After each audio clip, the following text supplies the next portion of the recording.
الحمد لله الحمد لله خالق الوجود من العدم وجاعل النور من الظلم ومخرج الصبر من الألم فملقي التوبة على الندم فنشكره على المصائب كما نشكره على النعم ونصلي على رسوله الأكرم ذي الشرف الأشم والنور الأتم والكتاب المحكم وكمال النبيين والخاتم سيد ولد آدم الذي بشر به عيسى بن مريم ودعا لبعثته إبراهيم عليه السلام حين كان يرفع قواعد بيت الله المحرم فصلى الله عليه وسلم وعلى أتباعه خير الأمم الذين بارك الله بهم كافة الناس العرب منهم والعجم فالحمد لله الذي لم يتخذ ولدا ولم يكن له شريك في الملك ولم يكن له ولي من الذل وكبره تكبيرا والحمد لله الذي أنزل على عبده الكتاب ولم يجعل له عوجا الحمد لله الذي نحمده ونستعينه ونستغفره ونؤمن به ونتوكل عليه ونعوذ بالله من شرور أنفسنا ومن سيئات أعمالنا من يهده الله فلا مضل له ومن يضلله فلا هادي له ونشهد أن لا إله إلا الله وحده لا شريك له ونشهد أن محمدا عبد الله ورسوله أرسله الله تعالى بالهدى ودين الحق ليظهره على الدين كله وكفى بالله شهيدا فصلى الله عليه وسلم تسليما كثيرا أما بعد فإن أصدق الحديث كتاب الله وخير الهدي هدي محمد صلى الله عليه وسلم وإن شر الأمور محدثاتها وإن كل محدثة بدعة وكل بدعة ضلالة وكل ضلالة في النار قال الله عز وجل في كتابه الكريم بعد أن أقول أعوذ بالله من الشيطان الرجيم يا بني إنها إن تك مثقال حبة من خردل فتكن في صخرة أو في السماوات أو في الأرض يأتي بها الله إن الله لطيف خبير رب اشرح لي صدري ويسر لي أمري واحلل عقدة من لساني يفقه قولي اللهم ثبتنا عند الموت بلا إله إلا الله واللهم اجعلنا من الذين آمنوا وعملوا الصالحات وتواصوا بالحق وتواصوا بالصبر آمين يا رب العالمين. In today's khutbah, I will try to talk about the 16th ayah of Surah Luqman. And in this ayah, Allah Azza wa Jal is now continuing the conversation he was having with his son, that Luqman was having with his son after the intervention that Allah had of the two ayat before. In this ayah, Allah Azza wa Jal says, Ya bunayya, my beloved son, or my young son. So before the advice is given, again, love is expressed. And that's important because we saw before when Allah was describing how he spoke to his son, how Luqman spoke to his son, the first time he spoke to him, he said, Ya bunayya la tushrik billah. My beloved son, my little son, don't do shirk with Allah. Now he's saying it again, Ya bunayya, my beloved son, my young boy. So the idea being, it's not enough to express love once. And it's not enough to give advice lovingly one time and say, well, first time I spoke to him, it was lovingly, now he gets it, now I need to get tougher. The idea is to kind of reinforce that advice is given, and especially advice pertaining to deen is given, in the most loving, gentle of contexts. The problem is, when you give advice related to Allah in a harsh way, then the harshness gets associated with the deen. Right? So in the child's mind, whenever mom or dad talk to me about Allah, they're mad. So that easily gets, the osmosis happens. It's not they that are mad. It's this religion just makes everybody angry. Because every time my parents talked to me about religion, they were angry. So there's a confusion easily happening in the mind of a child that they're thinking that the parents' rage or the parents' upsetness is actually coming from Allah Himself. It doesn't help that sometimes elders, in trying to correct children, and we need to correct them, and tough love is necessary, but don't drag Allah into your tough love, right? So if you're mad at your child, say Allah will punish you for this. Wait, hold on. You wouldn't even say that to an enemy. Like you wouldn't even say that to someone you don't like, that may Allah punish you, right? So this is the kind of thing we should avoid doing. And yeah, there's a time for it. There is a time for waylaka amin. There are different contexts and different kinds of advice. But generally speaking, the starting point is not, if I'm not tough, they're not going to listen. The starting point is actually bashiran and then nadhiran, like the messengers. Good news first, gentleness first, speak lovingly first. And so that's inside of Ya Bunayya. But this ayah is one of the most amazing journeys, like journeys of imagination in the Quran. And what I hope to illustrate to you today is that journey. Like, how is Allah describing this image that this father tried to paint for his son? He says, Innaha intaku, even if, think about the case where no doubt, even if it were Now, what is it? We don't know. So the father's already starting with a kind of mystery. What is it? He didn't say. And even the son is thinking, what is he referring to by it? Certainly, even if it was what? In taku, even if it happened to be mithqala habbatin, if it happened to be the weight of a single mustard seed. And what I want you to do after this khutbah is done is Google what a mustard seed looks like and how big it is and how much it weighs. It's actually interesting that Allah didn't say wazna or thiqla habbatin. He said mithqala habbatin. Mithqal in Arabic is the pattern mif'al is used for devices, for tools. So, for example, fath is opening in Arabic, right? And the device used to open a door, a key, is called a miftah. And subh is morning. And the device that makes you emulate the light of the morning at night is a lamp, so they call it a misbah from subh. The same way, a device or a standard that's used to figure out how much something weighs is called a mithqal or a mizan, right? These words, that when they start with a mi like that, they are an illustration of some kind of a device or a tool or something they use for a purpose. You know, that comes in handy. Well, you know how a weighing scale would be called a mithqal. But you know how we measure sometimes in America, we measure in pounds and ounces and things like that. And in England, they measure in kilograms and grams, right? The metric system. Those systems of measurement would be called mithqal. Okay, their means, those standards are something by which we measure. Now Allah here says mithqala habbatin, which is strange because mithqala means the standard of measurement, the standard by which you would measure a single seed of mustard, a mustard seed. Now the thing about that is there is no practical way, especially at the time the ayah was revealed, and even now, nobody says, hey, I want to know how much a mustard seed weighs. So somebody said, give me a cup of mustard seed, give me half an ounce, give me a pound, give me a kilogram, half a kilogram. You'll either weigh it in volume, how much is this bag of mustard seed, or you have a standard weight of some heavy kind, right? But here Allah is saying, He's mentioning a standard which human beings don't use. So why would He call it a standard? Because we only think of a standard when everybody's using it, right? So from the very beginning, the father is talking to the son about a standard that doesn't exist in human measurement. It's too small. It's too refined for human beings to have any use for it. Mithqala habbatin, the standard weight of a single seed. And habba with the ta marbuta at the end is, this is the mufrad form of hab. Hab means seed. But it's ism jins, it could be seed in general, right? But when you say a single seed, a single grain seed, that's called a habba. The ta marbuta does that. Then he says min khardalin. The khardal, which I translated as mustard seed, it can also be looked at, this is not just min bayaniya, it can actually be habbatin min khardalin. It's interesting that the word khardala as a verb was used when they had a palm tree, and palm trees, they're waiting for the dates to get ripe. But sometimes because of wind or some animal hit the tree or something, some of the dates that were not fully ripe yet, they haven't reached their color yet, they fall off, right? And the dates that fall off, nobody cares about them. Because people want to come to the palm tree, the gardener will just clean those off and get rid of them. He's not going to take the seed out of those because they haven't matured yet. What's he want the seed out of? The ones that have matured, you understand? Khardal is actually also used, or mukhardil was used actually, for the seeds, or the premature fruits that fell off the palm tree that were basically cut off or cut aside. And when they would, cut up an animal, khardal al-lahma. So when they would cut up an animal and they're making you can think of minced meat or something like that. Like a really small piece of meat. And when you're cutting up meat or you're cooking or something like that, you can't possibly use every single piece. When you cut up vegetables or something like that, there's some peel that always comes on the side. Something that gets overlooked. No matter how much you try to scrape it from the cutting board into the pan, something flies off, right? That little bit of that would be a khardal too. Meaning it's cut off from the original and it's insignificant. So khardal either literally means a mustard seed or it means something cut off that your attention wouldn't go to, right? And he says if something existed that was the weight of a single mustard seed, even if it was and it's not even a mustard seed, it's the weight of a mustard seed. Now think of anything that could be the weight of a mustard seed.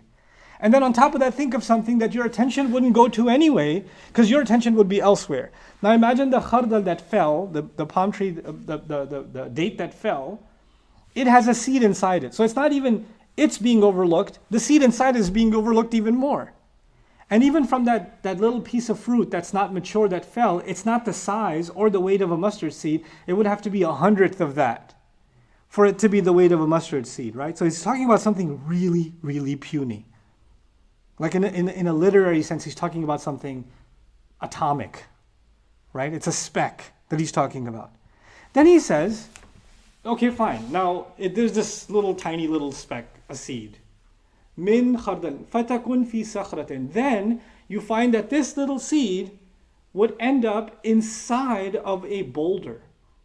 Al-hijr al-kabir, al-azim, al-sulb. A large rock, a large boulder that is impossible to move, right? That is lodged inside the earth. That kind of a boulder is typically called a sakhra. So now we've got this puny little seed. First of all, how did this seed end up, or something the weight of a single seed, end up inside of a boulder? So now two things have happened. First of all, it's not noticeable. Second of all, which specific one? If I say, I want you to find me that one seed, and there was like 20 seeds on the ground, or 100 on the ground, how do you want me to find that one? They all look the same.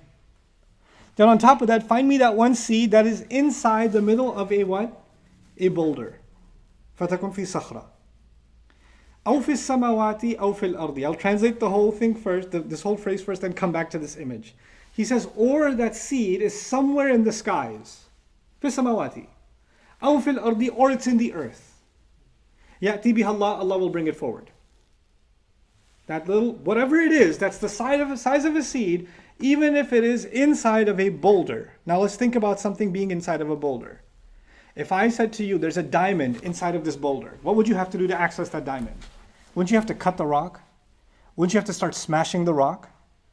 If I said there's something very, and by the way, a mustard seed, if it is a seed, is not hard like a diamond. So if you hit a diamond, it won't smash. But if you hit the seed, it can get crushed. It's puny to begin with. And it's not a hard solid.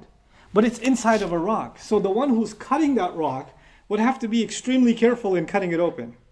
Now imagine the task of cutting open a boulder to find a single piece of seed. Even if you were able to cut the boulder precisely into two halves, does that mean it's going to be right on top? No, you would have to cut this boulder into so many tiny, tiny, tiny, tiny little pieces, almost to the point where it's the size of the boulder, but in pieces that are the same size as the mustard seed. How possible is that for human beings? And what kind of force would that take? And by the way, even if we did try to do that, we'd have to blow up the whole thing, right? Or we'd take a drilling machine or something and crack away at it.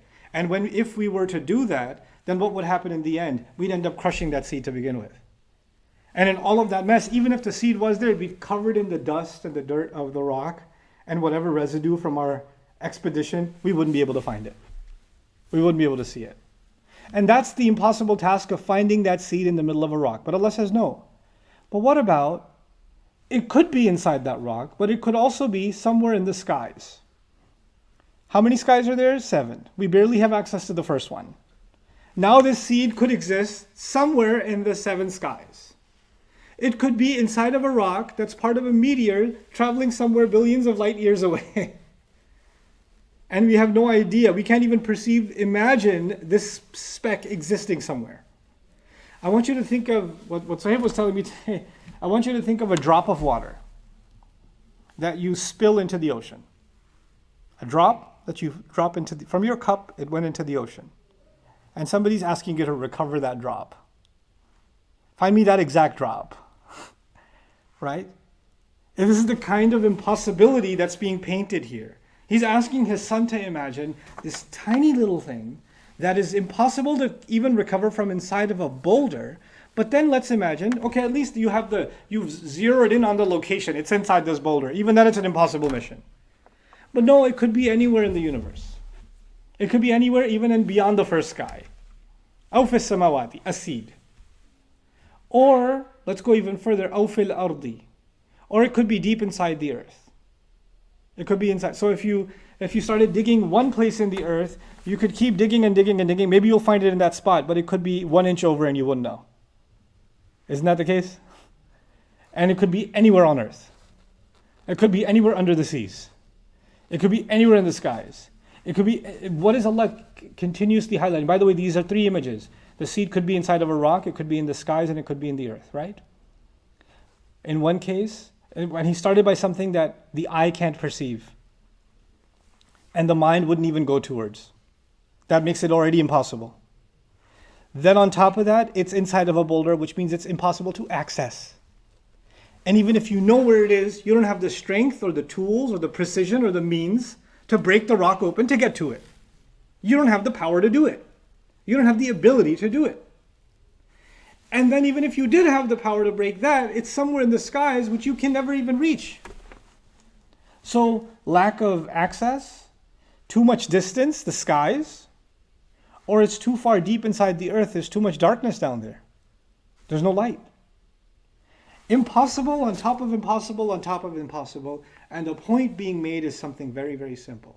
And what is it? He said it's not even the seed. I keep using the seed as an example. He said even if it is the equivalent weight of a seed. But what's it? It could be your intention. It could be the one little glance you took. It could be the one word you said under your breath that nobody heard. It could be a secret so impossible to find by anybody else because it's been buried away. It could be a good deed. It could be a bad deed. It could be a good thought. It could be a bad thought. It could be a good intention. It could be a bad intention. It could be something that no one has ever even imagined existing that you and I have done, or that you and I have perceived, or you and I have allowed it to influence our actions. It could be that. And Allah says, Ya'ti biha Allah. Allah will bring it out. Allah will bring it forward.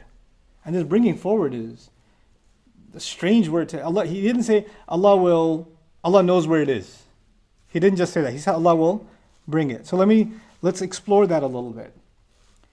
You see, if someone was to ask me, forget a boulder, if somebody just gave me a piece of concrete, which is much easier to break than a boulder, and said there's an egg inside, can you recover the egg without breaking it? Right? The amount of precision with which I would have to cut the concrete and the care with which I'd have to cut the concrete is incredible, isn't it? And I could have tools that can break a wall. I can have tools that are powerful like a bulldozer. I can have heavy tools. But heavy tools they're too powerful for this job. Weak tools might be too weak. Powerful tools might be too powerful. I need precise access. Subtle, laser precise access. You know how like in surgery, some of you viewing are in the medical profession, in surgery, you have to have laser precise tools to make the incision, to insert the scope, and to go and remove the tumor or to remove the cyst or remove whatever, right? And one little millimeter this way or that way and the person can die or have permanent brain damage or whatever else. You understand? So you have to have very, very precise tools. Now, what's the word for when you have extreme precision and you're very delicate in what you do? That's actually called in Arabic lutf. The Arabic word for that is lutf. And look at how this ayah ends. Inna Allaha latifun khabir. One of Allah's names is latif. Subtle, delicate. Allah is subtle and delicate. Actually, the word lutf has to do with permeating. Like, you know how smoke can go through your clothes? Or dust can go through your clothes? When something is able to pass through something and you won't even realize it, right? Nowadays we're worried about a virus because it can pass through our nostrils and we won't even realize it. So the virus actually has lutf in it. It's too gentle and too delicate for us to perceive, but it passes through. It goes right through, right? Allah's name Latif is so beautiful in this context because it can pass through the layers of rock. Allah's lutf can pass through all the layers of hard rock and get to that one seed that nobody else could have access to. And even if they did find it, they'd end up crushing it. And even if they held it in their hand, they wouldn't know if that is what it is. They wouldn't know. But Allah is Latif. And what's remarkable even above that, so that's Allah's control over space, right? His control over space. But the other name of Allah in this ayah is Inna Allah latifun khabir. That Allah is fully aware, has full news. And you know what that means? Allah doesn't just know that the seed is there, but Allah knows what seed was planted that was grown, that grew a million seeds, and which one of those seeds traveled around, and which one of the seeds got lodged and eventually got surrounded by rock. He knows the story behind the seed that's going in the past, and He knows where that seed is going to end up in the future. He didn't just find it in the present. And that's His knowledge. That's Him being Khabir. So in saying the word Latif and Khabir, the two names of Allah here, it's as if Allah demonstrated, or Luqman is demonstrating to his son, Allah's complete control over space and time. In Latif and Khabir. It's incredible. And so when he paints this picture for his son, إِنَّهَا إِن تَكُ مِثْقَالَ حَبَّةٍ مِّنْ خَرْدَلٍ فَتَكُنْ فِي صَخْرَةٍ أَوْ فِي السَّمَاءِ. And then this was just about the rock. Then this seed could be somewhere in the skies, in the unseen realms. أَوْ فِي الْأَرْضِ, or it could be anywhere in the earth. Even if we discover something, nowadays we discover historical artifacts. People discover dinosaur bones and stuff like that. People discover, ancient graves or tombs. But we don't know the history, do we? We don't know exactly what these people lived like, what their story was. We just found something. But we don't know what it came from, where it's headed, what its value was. We know nothing. We know bits and pieces, clues that we're trying to piece together. Allah is Latif in that He knows exactly where it is. And His knowledge permeates through. There's no filters that can block out the knowledge of Allah. And then He's Khabir. He's known about it all along. But even knowing and having access isn't enough. Someone has to be powerful enough to know about it, exactly where it is, to be able to sense it and perceive it. But beyond that, to actually pull it out and bring it forward for its purpose. So the ayah says, يَأْتِ بِهَا اللَّهُ, Allah will bring it forward. That's a remarkable power in and of itself. And that power is based on these names of Allah Azza wa Jal, Latifun Khabir. The point that the father is making to his son. Son, there are plenty of things you're going to do I'll have no idea. There are plenty of things that you'll experience in life and you'll have no idea. You'll have no idea what people's real intention was. You'll have no idea that someone's saying one thing to you but doing another behind your back. You won't know. I won't know when I'm not around whether you're praying or not. I won't know if you can be pretty good at erasing your digital footsteps, who you're talking to, who you're texting, what you're viewing. You can erase your browser history. You can wipe out your iCloud drive. You can clean up your call log. You can do all kinds of stuff. You can have secret apps. I won't know. There's no way for me to control where you're going to go, what you're going to do. There's going to be things that are going to be secret from the world and only you'll know about them. I don't know what fake screen name you're going to hide behind. I don't know. But you know what? It could be the biggest secret. It could be that no one will ever find out. It could be hidden and buried away, and you will live and die and no one will ever even imagine that existed. But Allah is going to bring that secret out, because when you think everybody else forgot, you start pretending it never happened. It doesn't exist. I can't be held accountable for it because I never got caught. And He's telling His son, Allah will bring it forward, good or bad. And I highlighted the bad right now, but there's good also. You said things to someone that helped them. You gave somebody hope. You said a kind word to somebody. You said, just know that I'm praying for you. You just put your hand on a friend's shoulder and said, if you ever need me. Just a kind word. You never thought twice about it. You know how the Prophet ﷺ told us that smiling at your believing brother is a kind of sadaqah, is a kind of charity, right? So you see somebody walk by, hey, assalamu alaikum, how are you? Just a genuine smile, that's all. And you went about going to eat your pizza. You didn't think twice about it. And in your mind, the things you have done are the things you're conscious of. The things that count is, did I do Hajj or not? Did I fast or not? The good deeds that you can actually quantify, you did. But there are things that you may have done that Allah knows about that are so tiny that even you won't know how tiny they are. You did them, you did good things, and you don't even know how tiny it is. And by the way, it's really remarkable that Allah gave the example of a what? A seed. And a seed inside of a rock cannot grow, isn't it? See, it's impossible for a seed inside of a rock to grow. But Allah says He can bring it out. And if Allah can bring out a seed, what can He do with that seed? He can turn it into a tree. He can turn that tree into a forest. He can turn that forest into endless fruits. He can turn those fruits into farms. He can do that all from what? One seed. And He's highlighting something so beautiful here. You might start underestimating the value of something good that you do. Because you compare your little seed's worth of a good thing to somebody else's mountain of a good thing. And you say to yourself, man, that person does so much good. I can never do that much good. So my stuff is worth a seed. Well, it doesn't even count.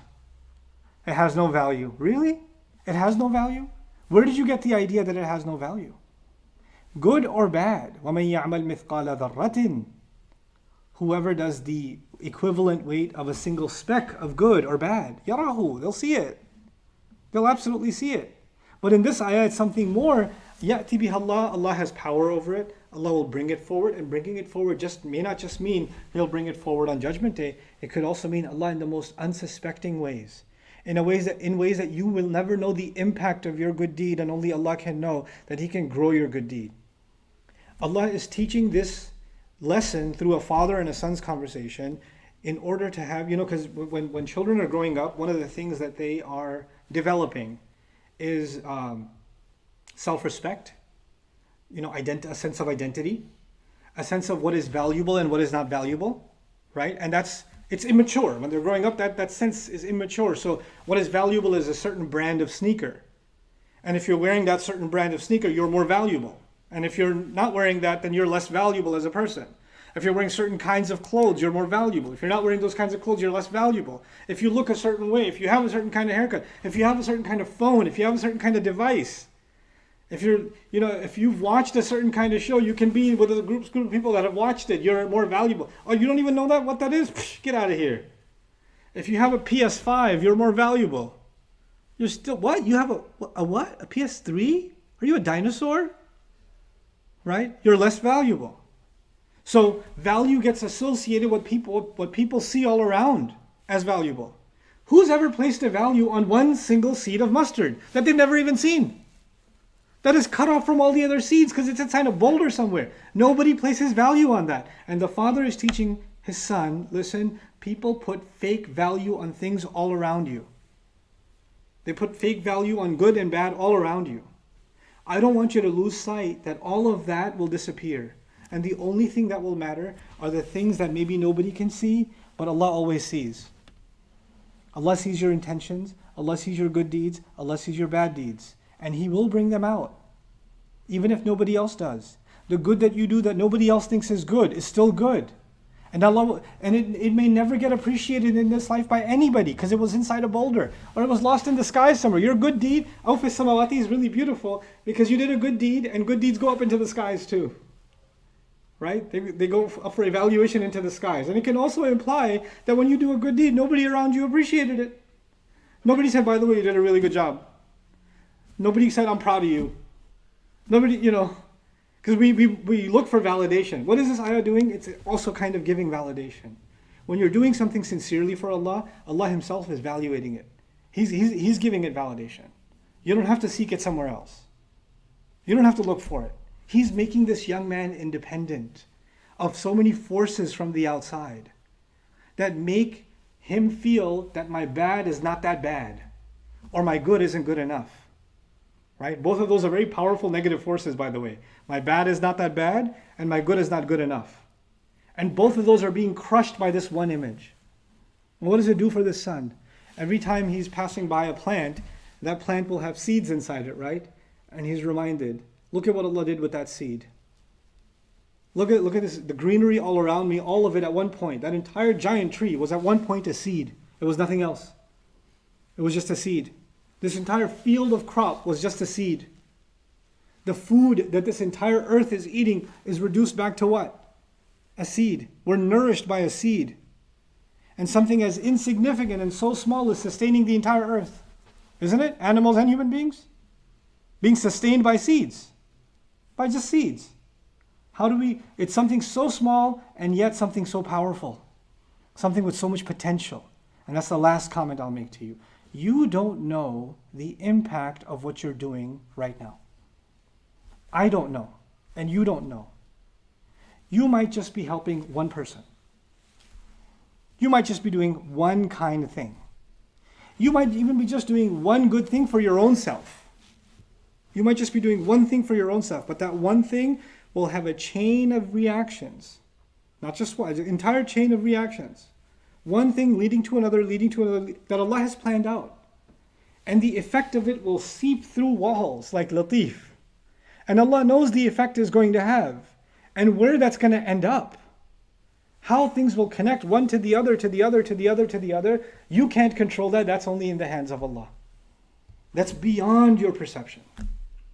And so this ayah is actually really about a true reality check. The most valuable things in life are the things we cannot perceive. And this is the reality of Judgment Day, when the things we could not see will be the most real. The things we didn't think about will be the things that we should have thought about the most. And the things that were distracting us and they were occupying us all the time, all around us, will disappear. Haba'an manthura, like scattered dust. They won't mean anything. You know? Allah, the same one a person wants to escape Allah. They don't want to stand in front of Allah. So they say, when I die, cremate my body because I don't want to be resurrected. Right? And even if you cremate their body, Allah will take the scattered specks of ash, even if they were scattered across the oceans, and bring the person back. This isn't even about the resurrection of a human being. This is about the resurrection of their deeds and the effects of their deeds. So this is a different kind of resurrection, isn't it? It's not just the persons being resurrected. All of our deeds and the impact of our deeds are being resurrected. And that's kind of like this most powerful, incredibly powerful, enabling and humbling lesson at the same time. It's one of those places in the Quran that if a young man or young woman internalizes this, then they get two things. They get an amazing sense of humility before Allah and self-consciousness, and they get an amazing sense of confidence. And you would think humility and confidence are two opposite things, and yet they are perfectly fused with each other in this ayah.